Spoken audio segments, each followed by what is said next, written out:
નારાયણ દેવની શ્રી લક્ષ્મી નારાયણ દેવ શ્રી રેવતી બળદેવજી મહારાજની જય.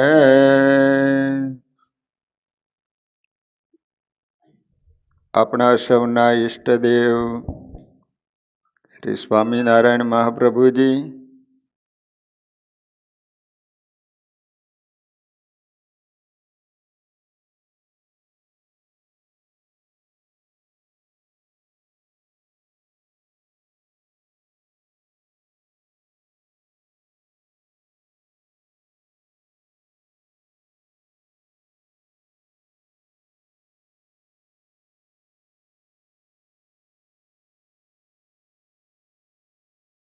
અને માવા ભગતના અસરકારક ઉપદેશથી મુમુક્ષુ પુરુષો ભગવદ પરાયણ બની જતા હતા.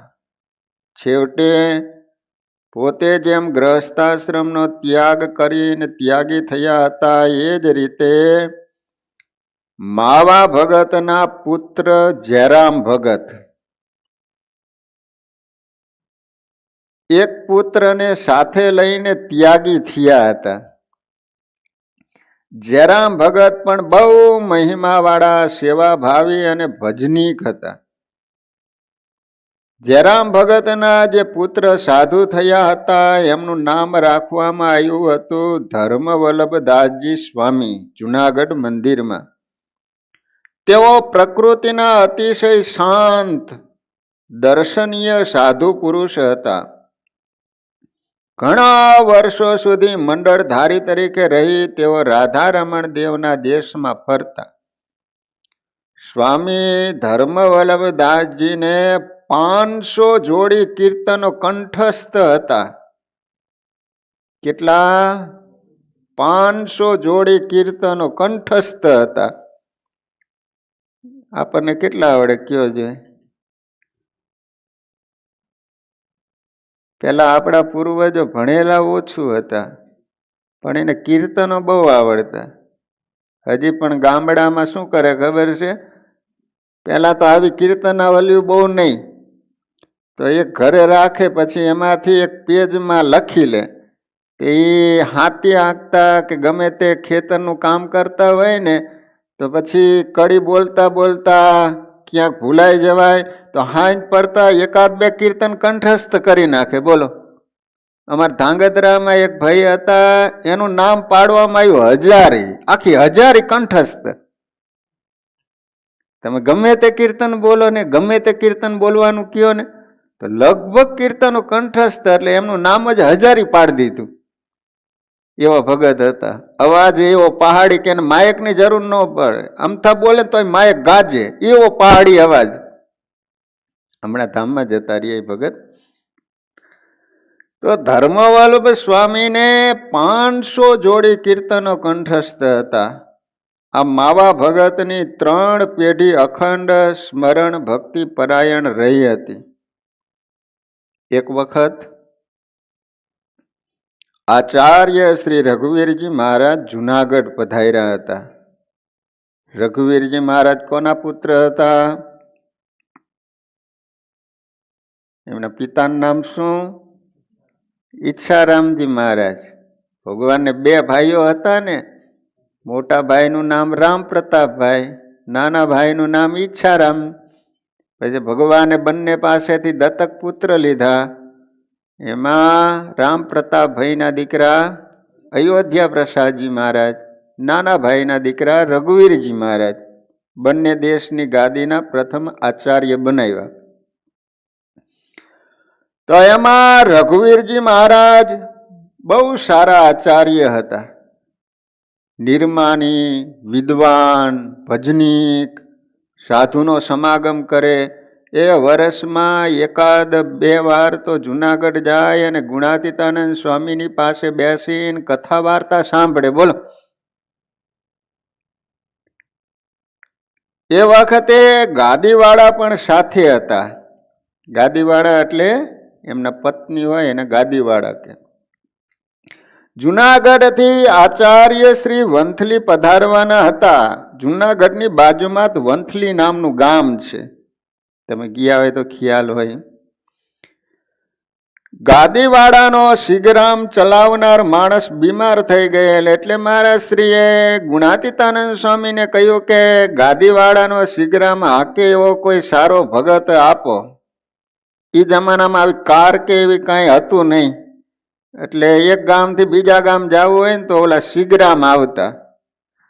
તો પછી મારા શ્રીએ ગુણાતીતાનંદ સ્વામીને કીધું કે ગાદીવાડાનો શિગરામ હાકે એવો માણા હતો, પણ એ બીમાર થઈ ગયો છે, તો કોઈ એવા બીજા હારા ભગત હોય તો આપો કે જેને કારણે જુનાગઢથી ગાદીવાડાને વંથલી મૂકી આવે એમ. કારણ કે બધા બહેનો સાથે હોય એટલે કોઈ વ્યવસ્થિત માણસ જોઈ. સ્વામીએ માવા ભગતને કહ્યું તમારે ગાદીવાડાનો શિગરામ લઈને વંથલી જવાનું છે, કારણ કે માવા ભગત સારા ભગત હતા.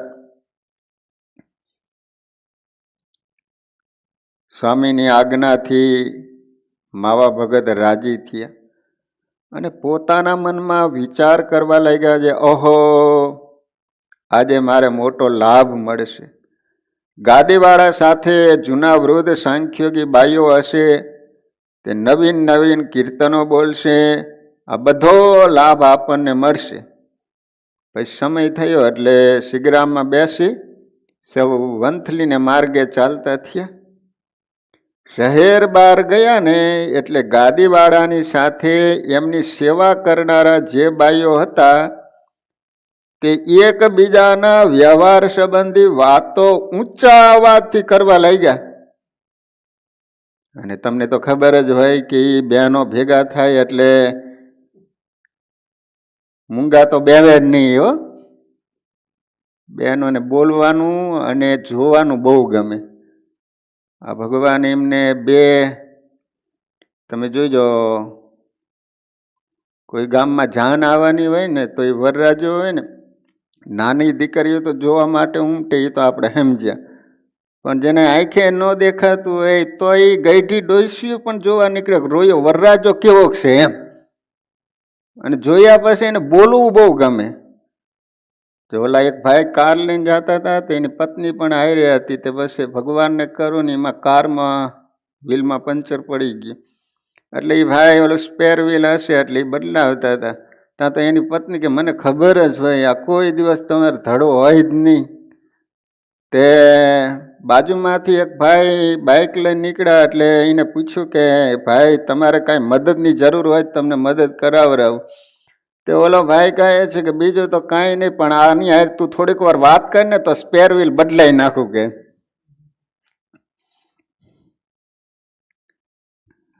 ઓલા એના પત્ની દવાખાને લઈને ગયા. ડૉક્ટર સાહેબને કે ડૉક્ટર સાહેબ આ રાતે બક બક બહુ કરે છે, બોલ બોલ બહુ કરે છે, કાંઈક દવા આપો ને રાતે બોલતા બંધ થઈ જાય એમ.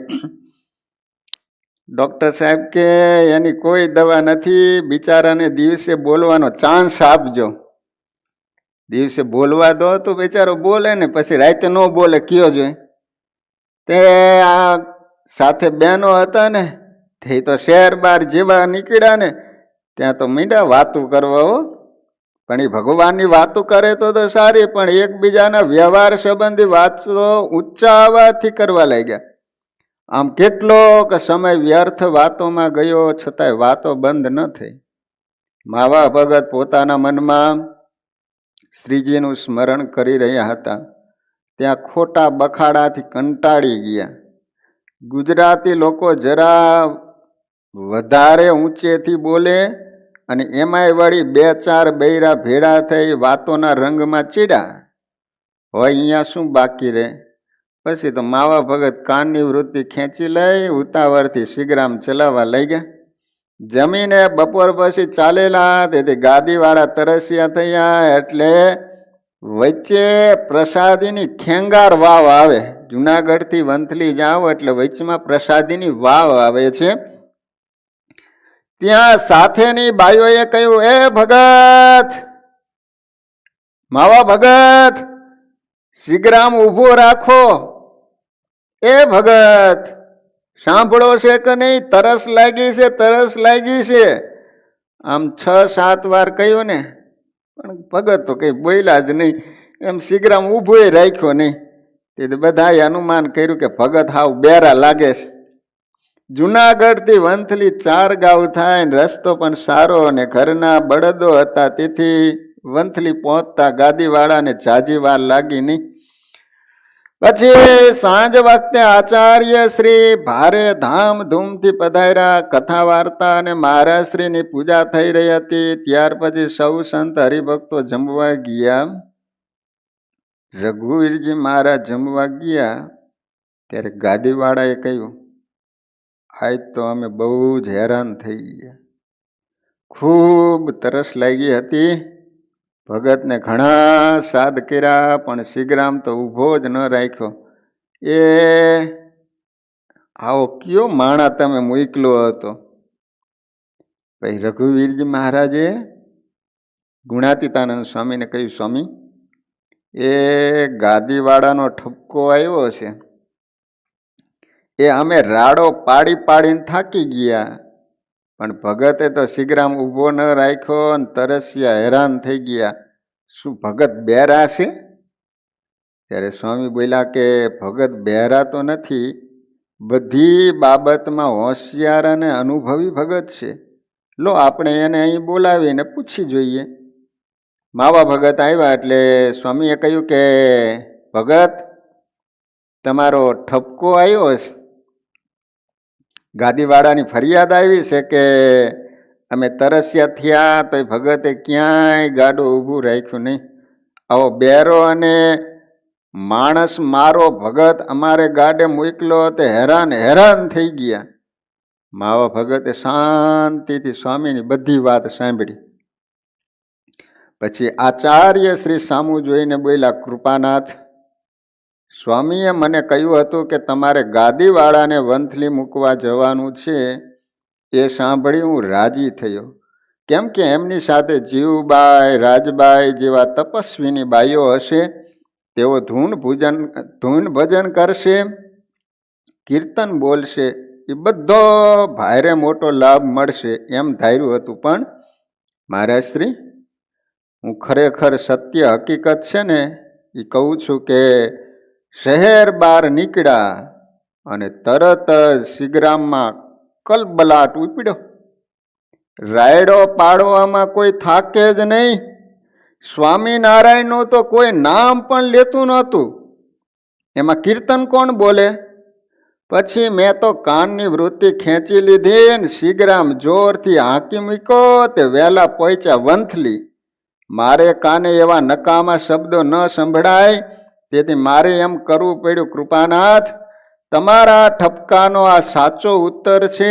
હવે મારે આપને વિનંતી કરવાની છે કે આપે ગાદીવાળા સાથે અખંડ જ્ઞાન યજ્ઞ કરે ને એવા તપ ત્યાગવાળા ખાનદાન કુટુંબના વૃદ્ધ બાઈઓ રાખવા જોઈએ. ધર્મના સ્થાનમાં એમાંય વળી મુખ્ય કેન્દ્રમાં આવા માણસો રહે એ કેમ પોષાય? જેનું નામ સાંભળતા કે દર્શન થતાની સાથે બીજાને શાંતિ થાય એવા ધર્મનિષ્ઠ માણસો ગાદીવાળાની સાથે શોભે. આમ ઘણી નમ્રતાથી વાત કરી અને મહારાજશ્રીએ શાંતિથી સાંભળી. તમે વિચાર કરો, એ માવા ભગત કેવા હશે? તો મહારાજશ્રીને પણ કહી દીધું કે જો, ગાદીવાળા એ તો સમનારાયણ સંપ્રદાયના વડા કહેવાય, તો એમની સાથે એવા ભજનીક બહેનો હોય ને એને હારે રાખવા જોઈએ. મને તો એમ કે મને કીર્તનો સાંભળવા મળશે, એને બદલે ગામ ગપાટે ચડી ગયા ઠેઠ સુધી. બોલો, ભૂલમાંય પણ ભગવાનનું નામ ન લીધું.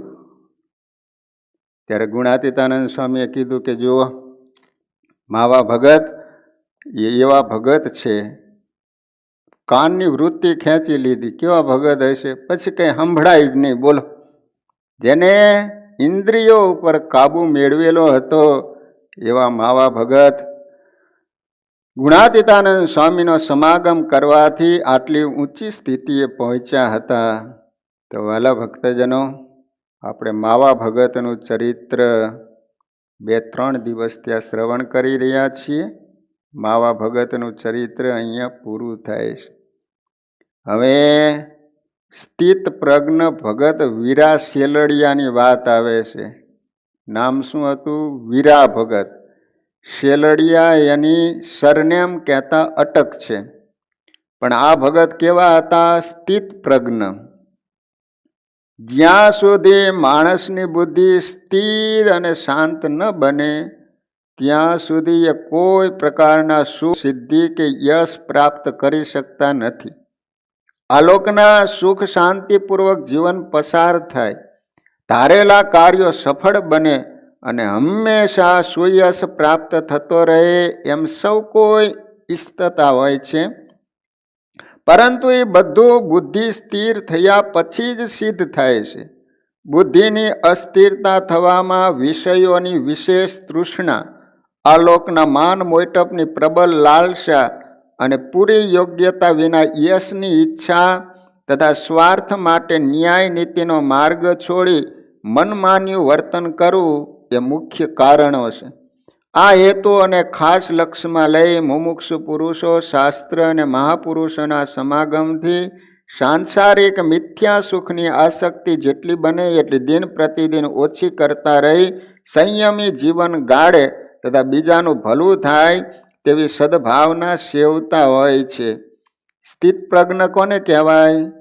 એ જીવનમાં સુખ આવે દુઃખ આવે છતાંય પણ કોઈ દિવસ હર્ષ શોક ન થાય, એક જ સરખી જેની સ્થિતિ રહે એને ભગવદ્ ગીતામાં કૃષ્ણ ભગવાન અર્જુનજીને સ્થિત પ્રજ્ઞ કહે છે.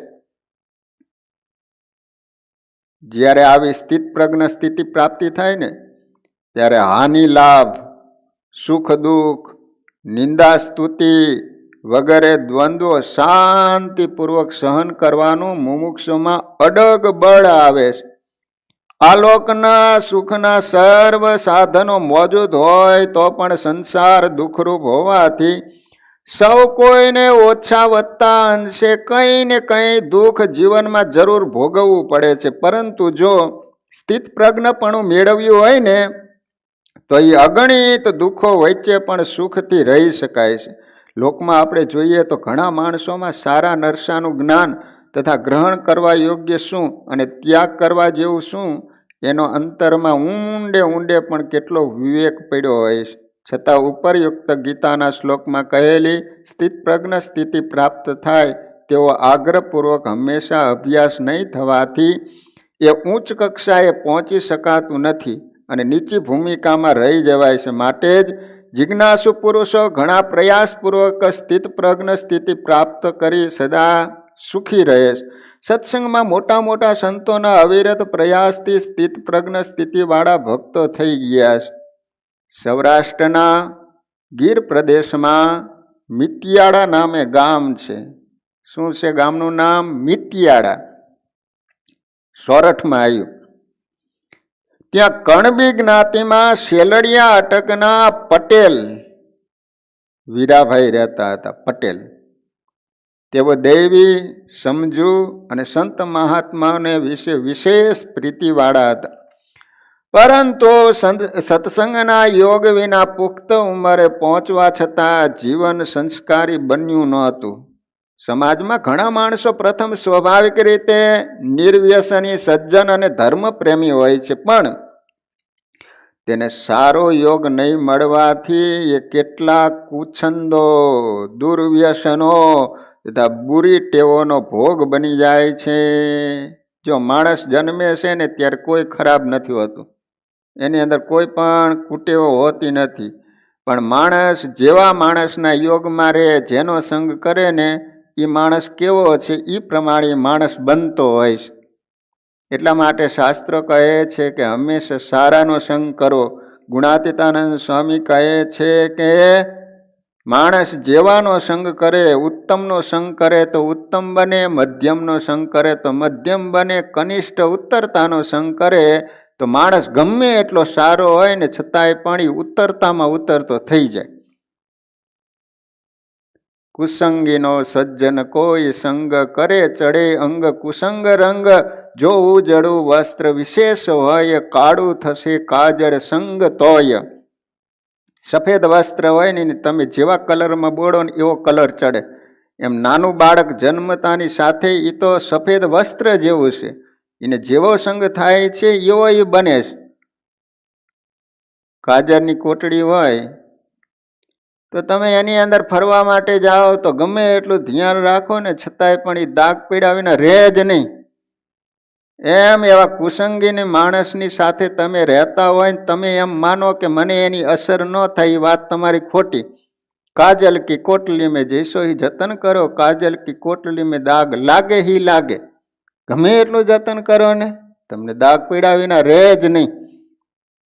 એટલા માટે ધર્મરાજા કેવા, એનું નામ તો યુધિષ્ઠિર હતું ને, પણ માણસો એને ધર્મરાજા કહેતા હતા, કારણ કે ધર્મપરાયણ એનું જીવન હતું. જિંદગીમાં કોઈ દી અસત્ય નહોતા બોલ્યા. એ કેવા પુરુષ હશે કયો હલો. છતાંય આવા પુરુષ હતા ધર્મવાન, તોય પણ જુગારીના સંગે જુગાર રહીમાં. રાજ્ય તો હારી ગયા પણ ખુદ પોતાની પત્નીને હોડમાં મૂકીને પત્નીને પણ હારી ગયા. કારણ શું? એવાનો સંગ થયો.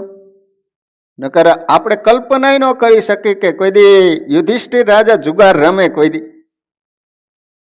છતાંય પણ રેમાં એનું કારણ શું? એવા માણસોનો સંગત એને થઈ ગયો હતો. બેઠક ઉઠક થઈ એટલે એને પણ એ રમવાની ઈચ્છા થઈ ગઈ. વારી વારી દે એકથી વરસ્યું, જય છીપમાં જય પડ્યું, તેનું મોતી થયું થઈ શર્કરા, જય શેલડીમાં જય ચડ્યું, પેઠું વાસ વિશે થયું કપૂર, સર્પાસ્ય ઝેરી થયું, જેવો સંગ જણાય તેવું જગમાં, જે નીર જ્યાં જ્યાં ગયું. જો આકાશમાંથી પાણીનું બૂંદ તો એક જ હરખું પડતું હોય છે, પણ સામે એને કેવું પાત્ર મળ્યું એ પ્રમાણે એની દિશા થઈ. એ જે પાણીનું બૂંદ છે એ સર્પમાં જાય તો ઝેર થઈ જાય, શેરડીમાં જાય તો મીઠી હાકર બને. એ જ પાણીનું બૂંદ છે એ લીમડામાં જાય તો કડવું થઈ જાય. સામે કેવું વાંસમાં જાય તો એમાંથી કપૂર થાય. કપૂર છે ને વાંસમાંથી થાય છે. પાણીનો બૂંદ તો એક જ હતું, પણ સામે કેવો યોગ થયો, કેવાનો સંગ થયો એ પ્રમાણે પાણીની દિશા થઈ. માણા તો એકનો એક જ છે. જન્મે ત્યારે બધા સારા જ હતા, છતાં પણ એ બગડ્યા ક્યાં? કે એવા માણસનો એને યોગ થયો ને એટલે એ દારૂ પીતો થઈ જાય, જુગાર રમતો થઈ જાય, ન કરવાના બધા કામ કરતો થઈ ગયો. એનું કારણ શું? સામે એવી વ્યક્તિનો એને સંગ થઈ ગયો હશે. જો તમારામાં કાંઈ વ્યસન ન હોય પણ જે માવો ખાતો હોય, તમાકુ ખાતો હોય, બીડી પીતો હોય એના સંગે તમે રહો, થોડાક દીમાં તમને સંગ લાગ્યા વિના રહે જ નહીં, તમારામાં આવી જ જાય. તો દુર્વ્યસનો અને બુરી ટેવોનો ભોગ બની જાય છે. સંસ્કાર પ્રિય, ધર્મનિષ્ઠ અને કેવળ નિસ્વાર્થ ભાવનાવાળા મહાપુરુષના સત્સંગ વિના હજારો માનવીઓ આમ અવનતિ તરફ ધસી રહ્યા હોય છે. આ વસ્તુ ખાસ લક્ષ્યમાં રાખી ભગવાન શ્રી સહજાનંદ સ્વામીની અણિશુદ્ધ આજ્ઞામાં વર્તનારા મોટા સંતો શહેરો, ગામડા, વન, વગડા અને દૂર દૂર વિકટ પ્રદેશોમાં ફરી સર્વ લોકોને આત્મભાન કરાવી સાચું માનવ જીવન જીવતા શીખવાડતા હતા. એટલા માટે સંતોને ફરવું પડતું કે આવા જે માણસો હતા પણ એને પાસે સાધુ પુરુષનો સંગ થઈ ગયો તો એને કારણે ગમે તેવા દુરાચારી હતા છતાંય ભગવાનના ભગત બની ગયા. જો સામે સાધુનો સંગ થઈ જાય તો માણસમાં કેટલું બધું પરિવર્તન આવી જાય. એક વખત દેશમાં ફરતા ફરતા કૃપાનંદ સ્વામી મિતિયાળા ગામે પધાર્યા. કૃપાનંદ સ્વામી એટલે ગુણાતીતાનંદ સ્વામીના શિષ્ય. ત્યાં ચોરામાં વિતરા. કોઈ સંત સાધુને ચોરામાં આવેલા જુએ એટલે જૂના રિવા મુજબ ગામના લોકો એના સેવા સમાગમનો લાભ લે. એ રીતે ગામ લોકો સ્વામી પાસે આવવા લાગ્યા. મધુર ને ગંભીર અવાજ ગવાતા સંતોના ધૂન કીર્તન સાંભળી તથા સ્વામીની સુંદર વાતો આકર્ષાઈને ઘણા માણસો સદઉપદેશનો લાભ લેવા લાગ્યા. આમ કેટલાક દિવસ સ્વામીના ઉપદેશની વાતો સાંભળી આસ્તિક લોકો ખૂબ આનંદ પામ્યા તથા ઘણા લોકો વ્યસનો વગેરે છોડી સદાચારી બન્યા. વીરા શેલડિયા પણ સત્સંગના વર્તમાન ધારણ કરી ચુસ્ત સત્સંગી થયા. ફેલ ફિતોર છોડી વીરા ભગત સંયમપૂર્વક પ્રામાણિકપણે વર્તવા લાગ્યા. નબળા લોકોનો સંગ તજી દીધો. આથી સૌ એની પ્રશંસા કરવા લાગ્યા. પરંતુ તેમના જ પ્રથમના કેટલાક હલકા માણસના શાગીર્દો વીરા ભગતની સરસાઈ સહન કરી શક્યા નહીં. એથી દ્વેષ કરવા માંડ્યા. પણ વીરા ભગત તો હાસી મસ્કરી તથા કેટલીક ઉપાધિ અને કન્નડગતની પરવા કર્યા વિના શૂરવીરપણે ધર્મ નિયમનું પાલન કરી રહ્યા હતા. આ રીતે દ્વેષીલા લોકોની કન્નડગતની કંઈ પણ અસર વીરા ભગત ઉપર ન થઈ. એટલે એમને ગામ ધણી હાદા ખુમાણને ભંભેરીને તૈયાર કર્યા. હાદા ખુમાણે ઘણી મુશ્કેલી ઊભી કરીને ભગતને હેરાન કર્યા. છતાં તેઓ શાંતપણે બધું સહન કરી સૌનું ભલું થાય એમ રહેતા હતા. વીરા ભગત સ્થિત પ્રજ્ઞ હતા. હવે ગામ ધણીને કાન ભંભેડી કરી અને હવે ગામ ધણી વીરા ભગતને કેવા હેરાન કરે છે એ કથા આપણે કાલે સાંભળીશું. છતાંય પણ ભગતને જરા પણ એની અસર ન થઈ, હર્ષ શોક ન થયું. એના ઘર હળગાવી દેશે, ન બોલવાનું બોલશે, છતાંય પણ ભગતની એક જ સરખી સ્થિતિ રહી. તો બાકીનું ચરિત્ર આપણે કાલે શ્રવણ કરીશું. અહીંયા કથાનો સમય પૂરો. ભગવાનનો થાળ બોલીએ અને ત્યારબાદ આરતી. બોલો સ્વામિનારાયણ ભગવાનની જય.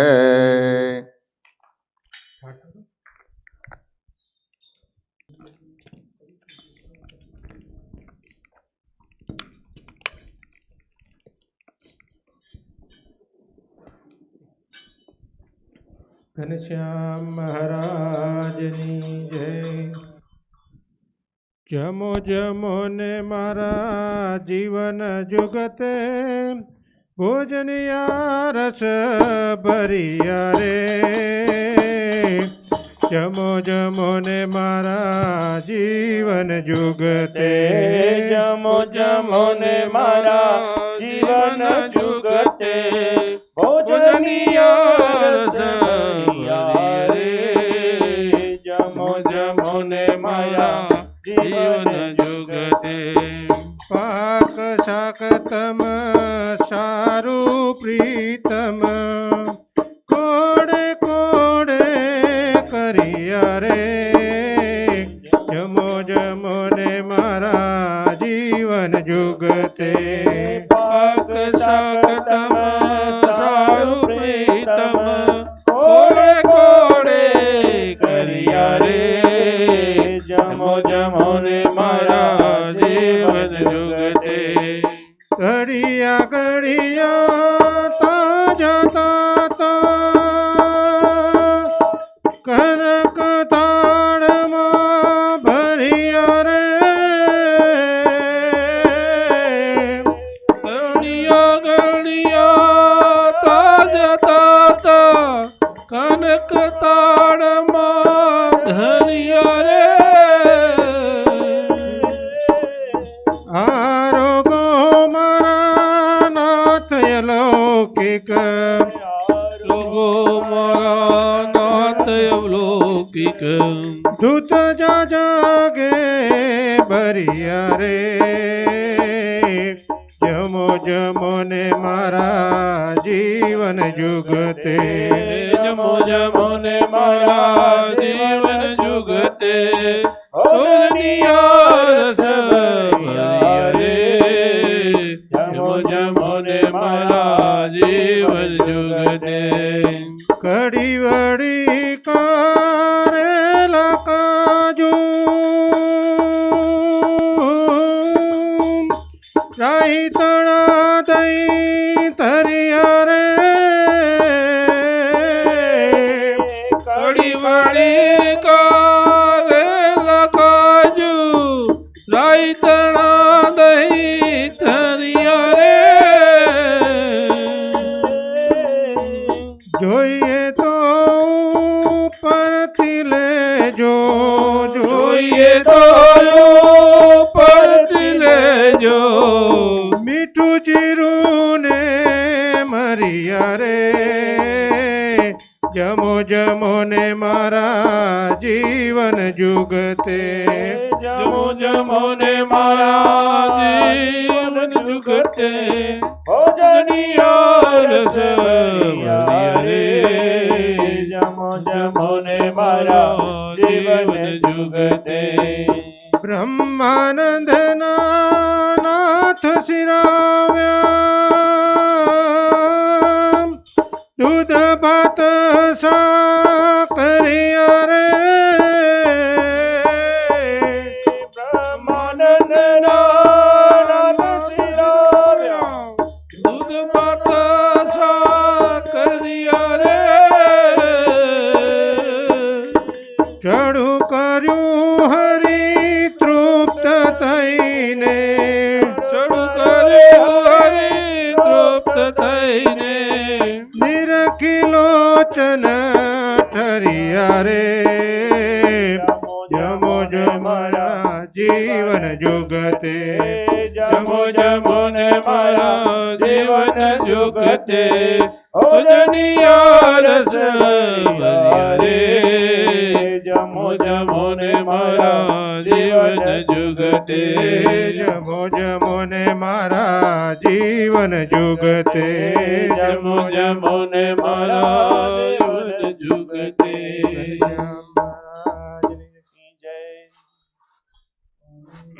નારાયણ સ્વામીના ઘનશ્યામ મહારાજની જય જય સદગુરુ સ્વામી પ્રભુ જય સદગુરુ સ્વામી સહજાનંદ દયાળુ સહજાનંદ દયાળુ ભગવંત બહુ નામી પ્રભુ જય સદગુરુ સ્વામી ચરણ સરોજ તમારા વંદુ કર જોડી પ્રભુ વંદો કર જોડી ચરણે શીશ ધર્યાતી ચરણે શીશ ધર્યાતી દુઃખના ક્યા તોડી પ્રભુ જય સદગુરુ સ્વામી નારાયણ નરવ્રતા દ્વિજ કુળ ધનુ પ્રભુ દ્વિજ કુળ ધનુ ધારી પામર પતિત ઉધાર્યા પામર પતિત ઉધાર્યા ગણિત નર નારી પ્રભુ જય સદગુરુ સ્વામી નિત્ય નિત્ય નૌતમ લીલા કરતાય વિનાશી પ્રભુ કરતાય વિનાશી 68 તીરથ ચરણે 68 તીરથ ચરણે કોટી ગયા કાશી પ્રભુ જય સદગુરુ સ્વામી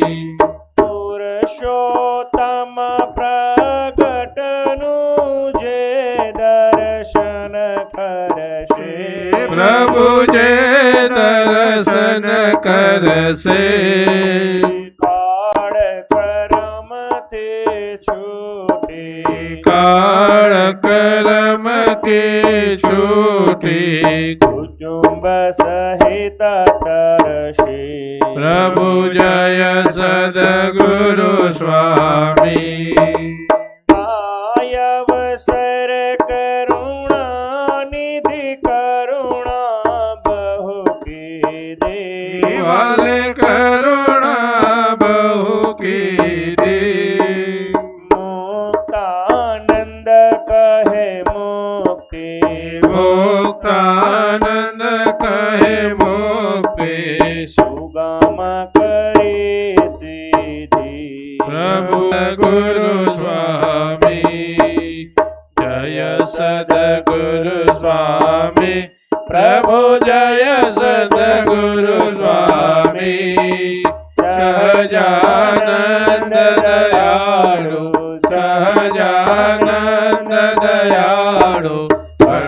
સંત બહુ નામી પ્રભુ જય સદગુરુ સ્વામી પ્રભુ જય સદગુરુ સ્વામી પ્રભુ જય સદગુરુ સ્વામી સજાન સ્વામી મહારાજની જય વિશ્વેશ છો સકળ વિશ્વતના વિધાતા દાતા તમે સકળ મંગલ શાંતિ દાતા માટે તમારું કરુણા નિધિ સત્ય નામ સાષ્ટાંગનાથ તમને કરો પ્રણામ અજ્ઞાન પાશ કરુણા કરી કાપી નાખો નિત્ય પ્રભુ તવ પદે મમ વૃત્તિ રાખો ભક્તોનું પાલન કરો પ્રભુ સર્વયામ સાષ્ટાંગનાથ તમને કરો પ્રણામ જે ઉત્પત્તિ તથા સ્થિતિ લય કરે વેદો સ્તુતિ ઉચ્ચરે જેન રોમ સુછેદ્રમાયણ ક્ષમા બ્રહ્માંડ કોટી ફરે માયા કાળ રવે સસે સુરગણો આજ્ઞાન લોપેક્ષણ એવાય અક્ષરધામનાય અધિપતિ શ્રી સ્વામિનારાયણ આવી અક્ષરધામ તે અવનિમાં જે દેહ ધારી તયા આપ્યા સુખય પાર ભક્ત જનને દિલે ધરીને દયા કીધા ચારુ ચરિત્ર જ્ઞાન કરવા જેણે કરુણા કરી વંદો મંગલ મૂર્તિ ધરી સર્વોપરી શ્રી હરિ જન્મ્યા કૌશલ દેશ વેશ ભટુનો લય તીર્થમાં હે ફર્યા રામાનંદ મળ્યા સધર્મ ચલવ્યો યજ્ઞાદિ મોટા કર્યા મોટા ધામ રચ્યા રહ્યા ગઢપુરે બેદેશ ગાદી કરી અંતર ધ્યાન થયા લીલા હરિતણી સંક્ષિપ્ત માયુચરી ત્વમેવ માતા ચ પિતા ત્વમેવ ત્વમેવ બંધુ ચ સખા ત્વમેવ ત્વમેવ વિદ્યા દ્રવિણં ત્વમેવ ત્વમેવ સર્વં મમ દેવ દેવ નિજાશ્રિતાનાં સકલાર્તિહંતા સધર્મ ભક્તિરવિણં વિધાતા દાતા સુખાનાં મનસેષિતાનાં તનોત કૃષ્ણોખિલમંગલં નમઃ શ્રી ઘનશ્યામ મહારાજની જય શ્રી રાધા કૃષ્ણ દેવની જય શ્રી નર નારાયણ દેવની જય શ્રી લક્ષ્મી નારાયણ દેવની જય શ્રી દેવતી બળદેવજી મહારાજની જય શ્રી ધર્મદેવ ભક્તિ માતા હરિ કૃષ્ણ મહારાજની જય શ્રી સ્વામિનારાયણ ભગવાનની જય શ્રી સિયાવર રામચંદ્ર ભગવાનની જય શ્રી સૂર્યનારાયણ દેવની જય શ્રી ઉમાપતિ મહાદેવની જય શ્રી ઉમિયા માત કી જય શ્રી વિઘ્ન વિનાયક દેવની જય શ્રી કષ્ટભંજન દેવ હનુમાનજી મહારાજની જય શ્રી 500 પરમહંસની જય આદિ આચાર્ય શ્રી અયોધ્યા પ્રસાદજી મહારાજની જય. જય સ્વામી.